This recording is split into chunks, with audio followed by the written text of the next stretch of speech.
Hi everyone, welcome back on my YouTube channel. Today we will begin a new topic, continuity, one of the most important as well as my favorite topic.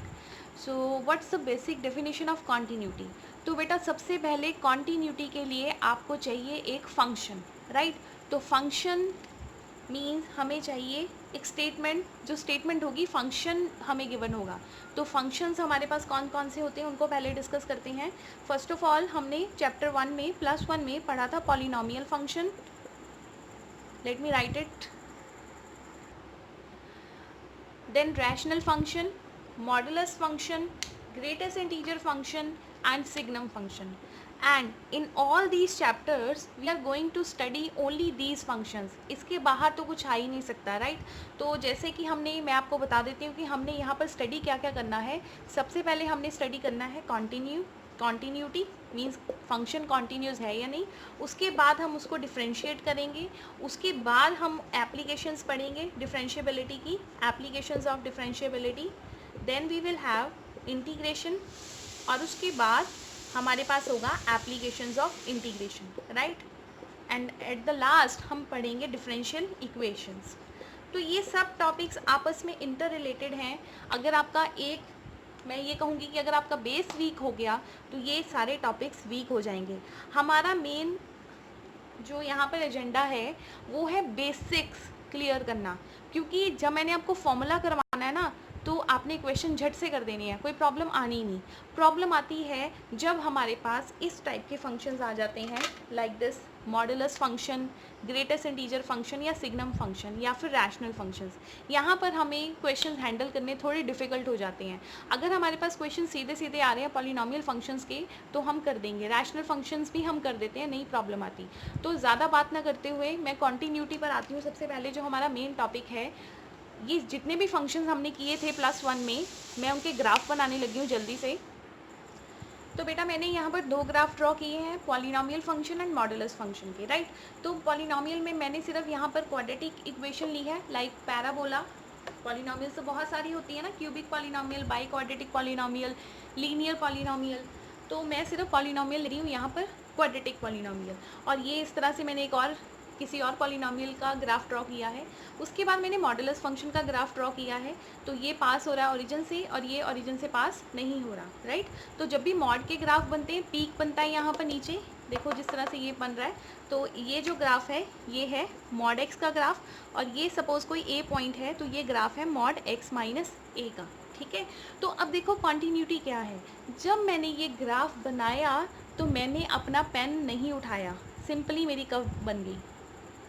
Similarly यहाँ पर भी it means जब आपको कोई भी curve बनाते time pen ना उठाना पड़े, तब आप ऐसे ग्राफ को, ऐसे फंक्शंस को आप क्या कहोगे? फंक्शन क्या है? कॉन्टीन्यूअस। तो ये तो आपकी सीधी सीधी डेफिनेशन होगी। जैसे आप रोड पे जा रहे हो, अगर वहाँ पर कोई होल है तो आप ऑब्वियस आपको प्रॉब्लम्स आएंगी ना, आप नहीं वहाँ पर जंप होगा या फिर आपको जर्क्स लगेंगे।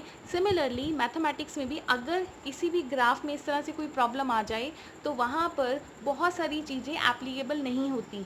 चीज़ें कौन सी एप्लीकेबल नहीं होंगी? लाइक वो फंक्शन डिफरेंशिएबल नहीं होगा, शायद वहाँ पर वो फंक्शन इंटेग्रेबल नहीं होगा, वहाँ पर डिफरेंशियल इक्वेशंस नहीं बनेंगी। तो बहुत सारे फैक्टर्स वहाँ पर ऐड ऑन होते जाते हैं। अगर किसी ग्राफ में इस तरह से ब्रेकेज होगी, मतलब उस इंटरवल पर यहाँ पर अगर फंक्शन क्या है? डिसकॉन्टीन्यूअस, राइट?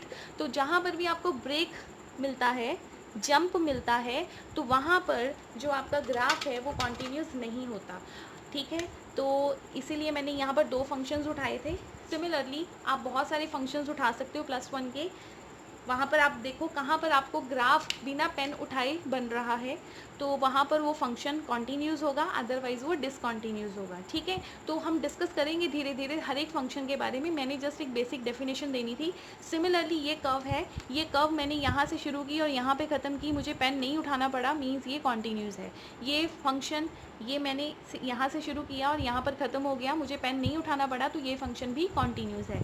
ये तो होगी हमारी सीधी सादी डेफिनेशन कि हम रूटीन में क्या इसको किसी को सिंपल समझाना हो, सिंपल वे में। देखो कॉन्टीन्यूटी के नाम से ही क्लियर होता है कि जहाँ कॉन्टीन्यूटी हो, राइट?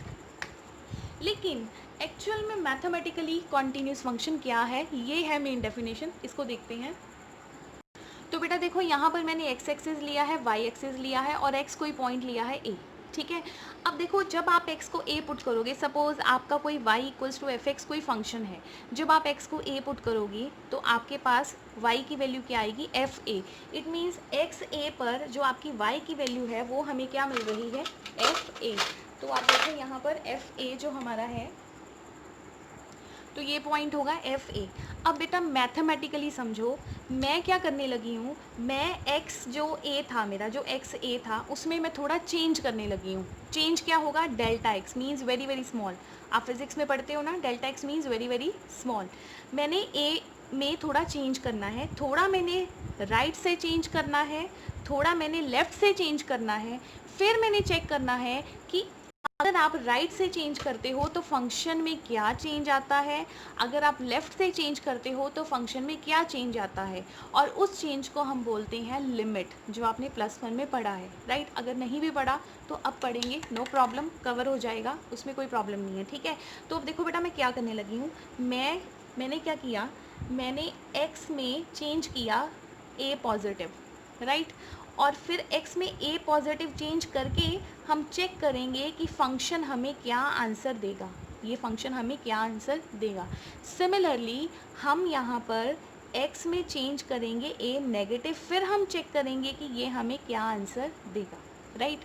और उसके बाद देखो लास्ट में हम क्या करेंगे, हम यहाँ पर फंक्शन में डायरेक्ट वैल्यू पुट करेंगे, हम फंक्शन को चेक करेंगे at x equals to a, और फिर वो हमें क्या आंसर देगा, ये तीनों चीज़ें हमने चेक करनी है।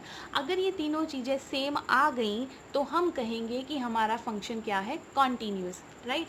तो देखो अगर मैंने यहाँ पर देखो बेटा ये चेंज वेरी वेरी स्मॉल है, लाइक जैसे ये इतना पार्ट है ना, इसको मैं एक्सपैंड कर दूँ, मैं बड़ा कर दूँ, तो जैसे सपोज़ अगर हम इसका इतना पार्ट जैसे वो मैग्नीफायर लगाकर यहाँ पर देखते हैं तो एक्सपैंड हो जाएगा, है ना, ज़्यादा बड़ा दिखने लग जाएगा। तो मान लो कि ये जो कर्व थी ये एक्सपैंड होके इतनी हमें मिल गई, ऐसी कर्व मिल गई। तो अब देखो मेरा ये x इक्वल टू a है और ये क्या है, मैं इसको मैग्नीफाई कर लेती हूँ, वेट करो।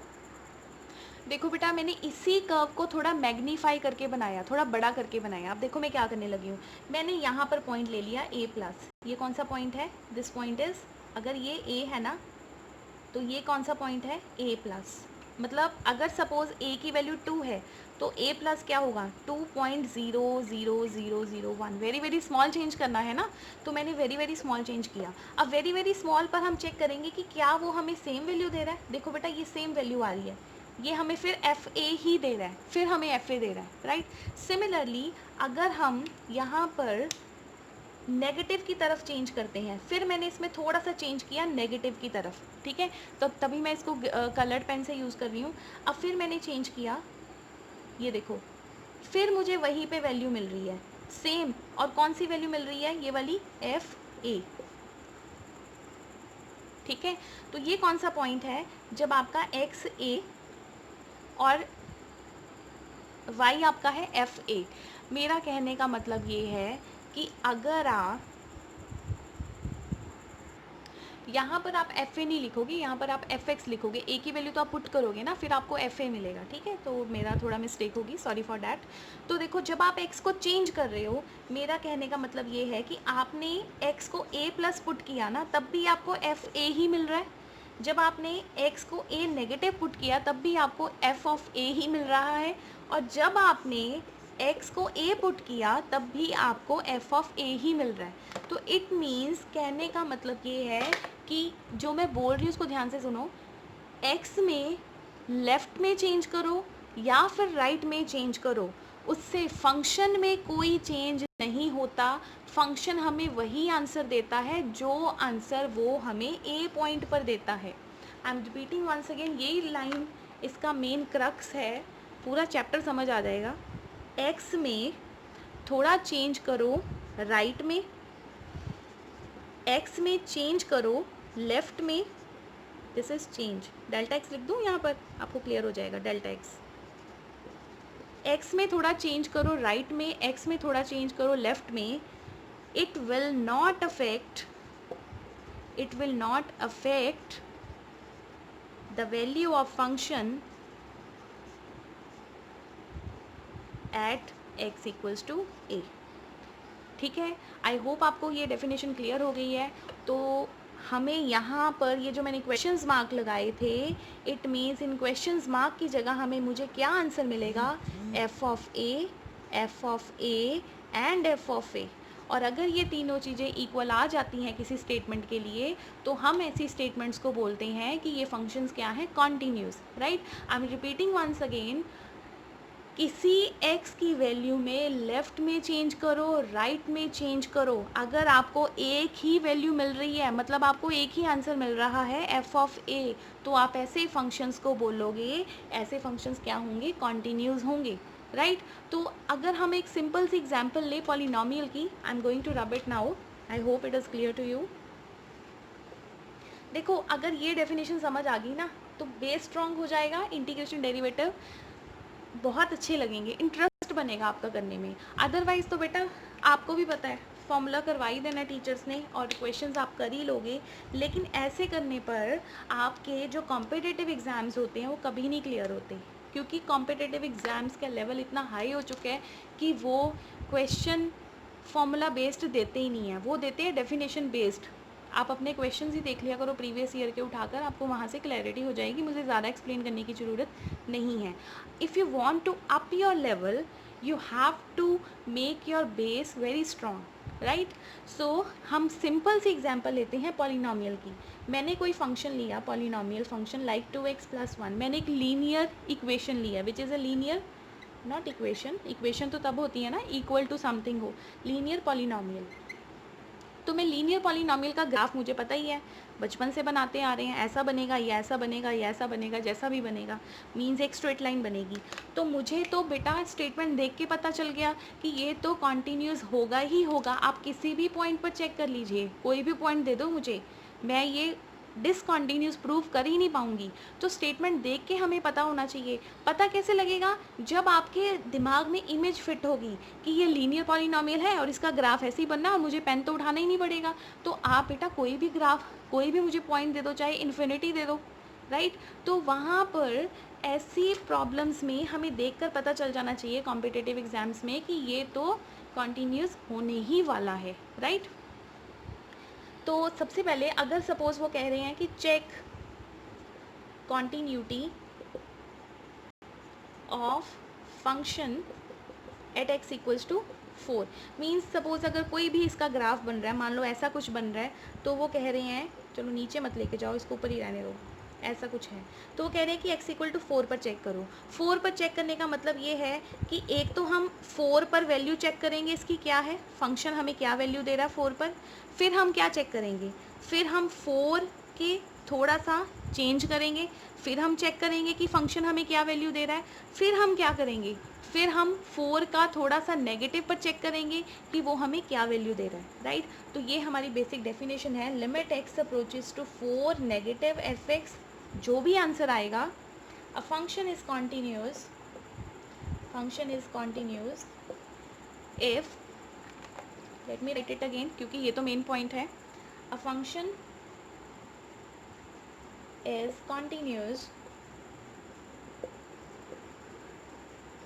if limit x approaches to 4 positive f(x) equals to limit x approaches to 4 negative f(x) equals to limit, not limit, is equal to f of 4, means कि value of function at x equals to 4, right. तो ये हमने check करना है इसमें। तो सबसे पहले हम 4 पॉजिटिव के लिए चेक करते हैं। तो अगर ये तीनों सेम आंसर्स आ गए तो हम कहेंगे कि फंक्शंस क्या है, कॉन्टीन्यूस है, राइट। तो सबसे पहले 4 पॉजिटिव के लिए चेक करें। और बेटा ये फॉर्मूला आपने करना है इसमें, ये इम्पॉर्टेंट, मतलब इम्पॉर्टेंट नहीं, ये तो फॉर्मूला ही है, ये फॉर्मूला हो गया। अब देखो, अगर आपने स्टार्ट ही यहाँ से किया है कि मैंने बेटा मैंने मैम ये फॉर्मूला कर लिया, मेरे क्वेश्चन सारे हो जाएंगे, नो प्रॉब्लम, क्वेश्चंस हो जाएंगे, लेकिन बेस तो नहीं हुआ ना, ग्राफिकली अप्रोच तो नहीं हो पाई आपकी कि आपको जाना कहाँ है, आप क्या पढ़ रहे हो, क्यों पढ़ रहे हो, राइट। तो हम सबसे पहले पॉजिटिव पर चेक करते हैं, लिमिट जो हमें +1 में बहुत अच्छे से आती है, 4 प्लस पर चेक करनी है, इस फंक्शन की चेक करनी है। तो कैसे करते थे, put x equals to 4 plus h where h approaches to 0, right. तो पुट कर देते हैं. Limit h approaches to 0, x की जगह हम पुट करेंगे 4 plus h plus 1. It becomes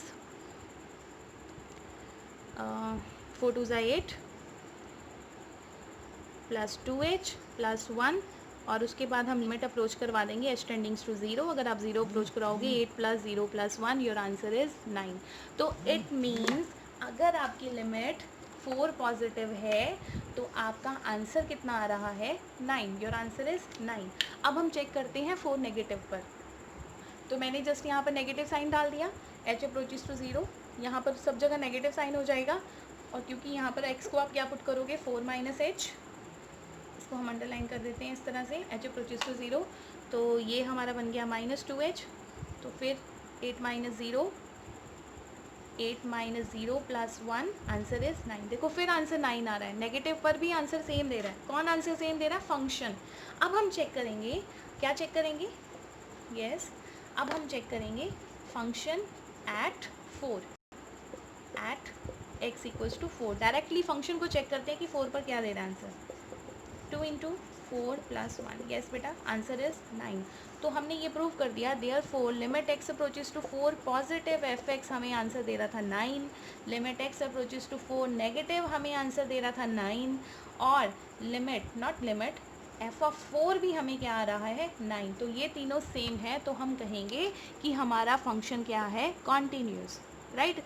और अगर आपको पॉलिनॉमियल दिख जाए और मैंने सिर्फ क्वेश्चन ये किया कि ट्रू और फॉल्स में आंसर दो, तो ये ऑब्वियस आपका ट्रू ही होगा क्योंकि ये एक पॉलिनॉमियल है. तो next lecture we will continue in the next video. So please like my video. Thank you.